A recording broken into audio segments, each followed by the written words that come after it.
దేవుని పరిశుద్ధ నామానికి స్తోత్రములు.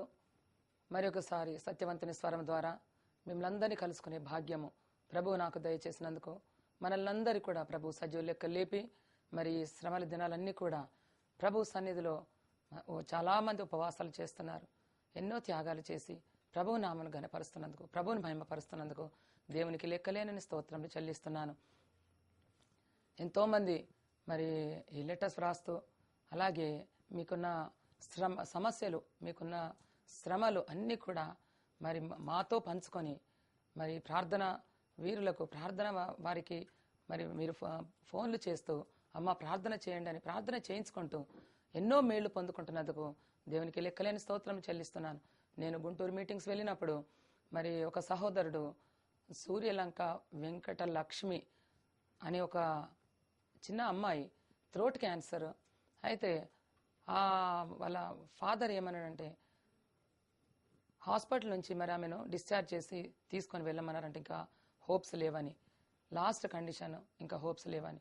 అయితే వాళ్ళు అన్యులు ఎక్కడి నుంచి మరి వాళ్ళు విన్నారో తెలియదు, నా నంబర్ తీసుకొని మరి నాకు ఫోన్ చేశారు. రాత్రంతా పాప దగ్గుతోందంట. అలాగే మరి దగ్గినా కొద్దీ మరి బ్లడ్ పడుతుందని. అయితే అమ్మ దయచేసి మీరు ప్రార్థన చేయండి, రాత్రంతా ఒక్క చుక్క నీళ్లు కూడా ఆమె మృంగలేదు, అసలు మృంగడానికి కూడా రావటం లేదు, కాబట్టి మీరు ప్రార్థన చేయండి అమ్మ అని ఆయన మార్నింగ్ 5 o'clock మరి నాకు ఫోన్ చేసినప్పుడు అప్పుడే నేను మరి ప్రార్థన చేశాను. ప్రార్థన చేసిన వెంటనే ప్రభు ఆ బ్లడ్ వామిటింగ్ మరి తక్కువ చేసి కొన్ని నీళ్లు త్రాగడానికి సహాయం చేశాడని మరి ఆయన ఎంతో సంతోషపడి తిరిగి మరి నైట్ 10 o'clock ఆయన ఫోన్ చేసి చెప్పాడు. కాబట్టి దేవునికి స్తోత్రంలో దేవుడు మరి నమ్మదగిన వాడు. మనం ప్రార్థిస్తే తప్పకుండా దేవుడు సహాయం చేస్తున్నాడు. మనలో ఏమి లేదు, కార్యాలు చేసే దేవుని మహిమపరచమని ప్రభు పేరిట నేను మనవి చేస్తున్నాను. అలాగే ఈ సత్యవంతుని స్వరం ద్వారా ఎంతో మంది మేళ్లను పొందుకుంటున్నారు. కాబట్టి ఎంతో మంది ఆత్మీయ మేళ్లు పొందుకోవాలని, రక్షణలోకి రావాలని మా సహోదరి, మా చర్చి మెంబర్ భారతీ సిస్టర్ అని తను వాళ్ళ అక్కకు మరి అక్క నీవు రక్షణ తీసుకోవాలి అని ఎన్నోసార్లు చెప్పినా కానీ మరి ఆమె రక్షణ తీసుకోకుండా ఉండింది.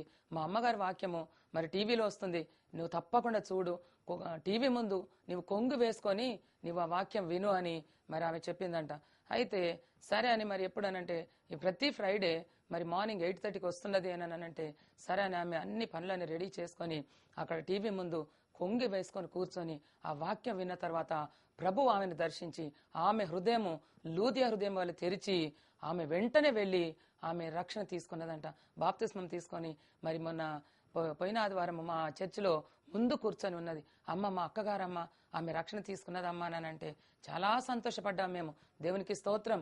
మా వాక్యం ద్వారా, ఈ టీవీ పరిచర్య ద్వారా ఒక ఆత్మ రక్షింపబడటము దేవుడు మరి తన దూతల ఎదుట ఎంతో సంతోషపడుతున్నందుకు దేవునికి లెక్కలేనని స్తోత్రాలు చెల్లిస్తున్నాను.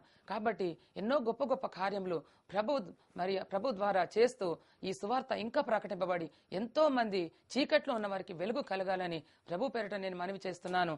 చూడండి, ఈ దినవాక్యముగా క్రీస్తు పరిచర్య ప్రభు ఈ లోకంలో ఉన్నప్పుడు మరి ఎలాగూ పరిచారం చేశాడు, ఎలాగూ మరి మనము కూడా పరిచారం చేయాలి, ఎలాగూ మరి దైవజనులైన మనము, సేవకులమైన మనము, మరి క్రీస్తునందు రక్షణ తీసుకున్న బిడ్డలమైన మనము ఎలాగూ ప్రభు సేవ చేయాలి, ఎలాగూ ప్రభువు పరిచారం చేశాడు మనము క్షుణ్ణంగా గ్రహించి మనం కూడా అలాంటి పరిచారం చేయడానికి ప్రభువే మనకు సహాయం దయచేయడానికి నేను ఈ వాక్యం తీసుకున్నాను.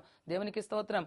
మార్కు సువార్త 10వ అధ్యాయము 45వ వచనంలో మనుష్య కుమారుడు పరిచారం చేయించుకున్నటకు రాలేదు గాని పరిచారం చేయుటకు అనేకులకు ప్రతిగా విమోచన క్రయధనముగా తన ప్రాణమునిచ్చుటకు వచ్చాను. చూసారా, ఆయన పరిచారం చేయించుకున్నటకు కాదు గాని పరిచారము చేయడానికి అనేకులకు మరి అనేకులకు ప్రతిగా విమోచన క్రయధనముగా తన ప్రాణం ఇవ్వడానికి ప్రభు వచ్చాడని. ఎందుకంటే మనము పాపులము, పతనావస స్థితిలో ఉన్నాము కాబట్టి చూడండి, అనుదినము మనం పతనంలో మరి ఈ పాపంలో పడిపోతున్నాం కాబట్టి ప్రభువు తన సొంత రాజ్యంలో మరి ఆయన మనల్ని చేర్చుకొని మనకు ఆయన పరిచారం చేయాలని ఎంతో ఆశపడి మరి ఆయన మనల్ని విడవకుండా పరిచారం చేస్తున్న రీతి మనం చూద్దాము. చూడండి, లూకా వ్రాసిన సువార్త 12వ అధ్యాయం 37వ వచనంలో అతడు నడుము కట్టుకొని వారిని భోజన పంక్తిని కూర్చుండబెట్టి తానే వచ్చిన వారికి సేవ చేయును. చూసారా, ఆయన